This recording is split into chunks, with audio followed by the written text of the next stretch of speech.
Hello, welcome back or welcome to my channel. My name is Taylor and today we'll be doing my April reading wrap up and it's gonna be a quick one, folks. But before we hop into the video, remember to like, comment, and subscribe if you love all things books.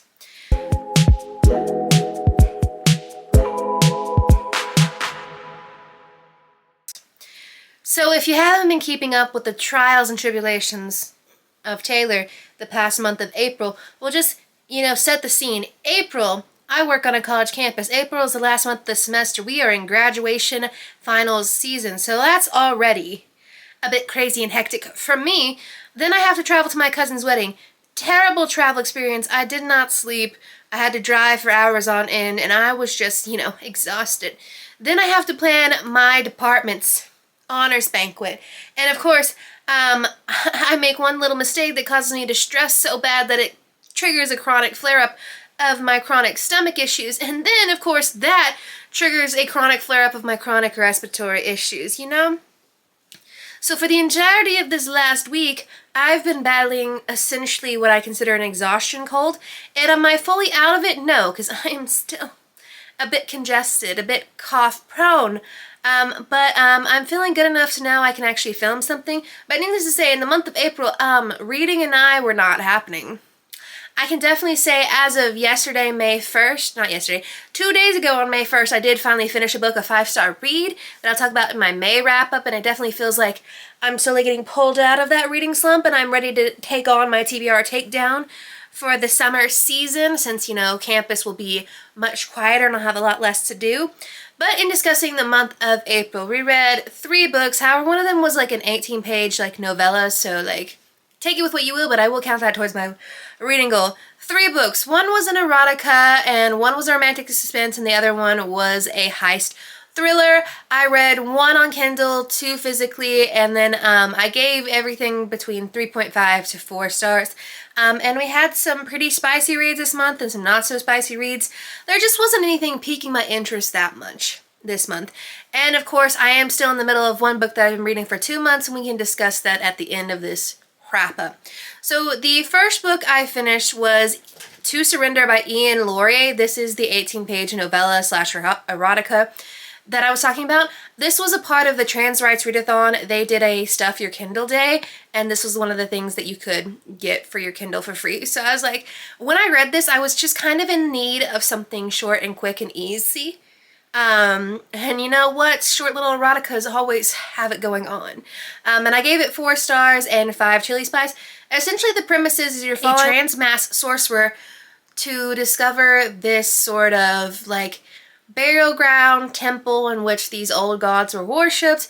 And while they're there, let's just say they get worshipped by an old god.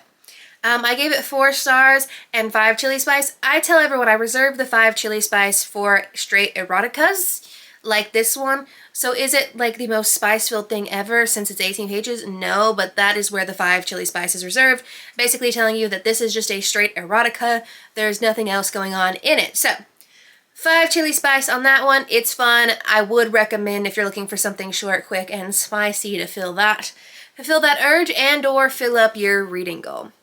Then the next book I finished was The Princess and the P.I. by Nikki Payne. So this is a romantic suspense novel, and I would say I think it's my first romantic suspense novel that I've ever read.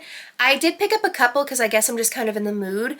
I was in a bit of a thriller mood, which I guess when you're kind of in a bit of a slumpy life situation, I feel like thrillers and mystery thrillers are sort of the vibe that you go for. However, this is not a very quick romantic suspense. It is over 400 pages as far as I can tell, and I felt all 400 pages. I'm giving it 3.5 stars and a 3 on the chili spice range. You're following Fiona and Maurice. Fiona is the daughter of a basically used to be very high up church member at this very cult-like church in this very big prominent area, and that church has been under investigation for a lot of misgivings and mistreatment of people, particularly women. And Maurice was the PI that almost brought them down, and he is still haunted by that failure from his past. And of course, when Fiona's out to avenge her brother's death at the hands of a terrible corporation, she gets caught red-handed stealing and gets accused of murder. And so Fiona and Maurice agree to team up as long as Fiona gives some tea on the church, and Maurice helps Fiona not go to jail for murder. And of course, romance ensues from there. Yeah, this book, it was fun. It was definitely sensual. Like, this book was one of those books where it's like when you want to, not just like you feel spice.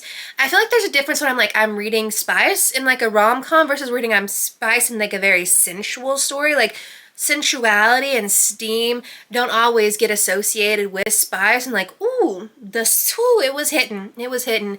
Like, the build up between these two was quite nice. However, I feel like this entire story, like, you kind of kept feeling the length of it. It kind of felt like we could have gotten to certain points and certain things faster. And I also feel like for something that's supposed to have a thriller or mystery aspect to it, I figured out the mystery and the ending pretty quickly. And I also feel like the ending itself was not like groundbreaking, but I don't know if it needed for this story. However, if you're going to give me something that has that mystery or thriller aspect, I need to be able to at least, go along with the ride without having to automatically know exactly where that ride is going. Unlike, I feel like there's a difference, like with a rom-com and a romance, I know exactly where that's going. That's sort of the fun of those. But with mystery thrillers, you're supposed to be, or like horror novels and stuff like that, you're supposed to be thrown in the deep end and not know at all what's going to go on. So I feel like it's a double standard there, but I also feel like it's just a trait of the genre. So 3.5 stars. Lastly, on my road trip, the only book I finished was Heist Royale by Kavion Lewis, which makes sense. She's a pretty short read. She's a quick read. She's the second book to Thieves' Gambit. I gave it 4 stars. This is a YA heist thriller duology following Ross Quest, the daughter of this infamous crime family, heist family, thieving family set out of North America. And in the first book, she takes part in the Thieves' Gambit, an international thieving competition set up to determine who is the best thief in the world and who is going to join the organization as it is. And the winner of the Thieves' Gambit gets one wish, where basically anything they wish for can be made possible because the people in charge of the organization got lots of money and lots of influence. And this is the book that discusses the aftermath of who won the gambit in the first book. And yeah, there's a little romance in here. There's lots of fun plot. There's lots of heistiness. I feel like, to me, as someone who loves the show Leverage, this is definitely a YA version of it. Is it the most groundbreaking thing in the world? No. Did I like the second book less than the first book? Yes. But I feel like if you just want a fun, quick time, this one's for you. I will say there definitely are some plot holes that could be resolved. There are questions I have. There are questions I do have. Did I call the big mystery? Absolutely. Like, come on, it was not a mystery of what went down. But who knows, maybe you'll get got in this book. But yeah, 4 stars. I think it's a fun time. I think if you just need something quick, palate cleansery and fun, or if you've got some teenagers who are looking for something to, binge, this is a good duology for them. Of course, at the end of the month, I was in the middle of Direbound by Sybil Sorrison, which I still am in the middle of. Still, 2 months later, I'm still in the middle of that.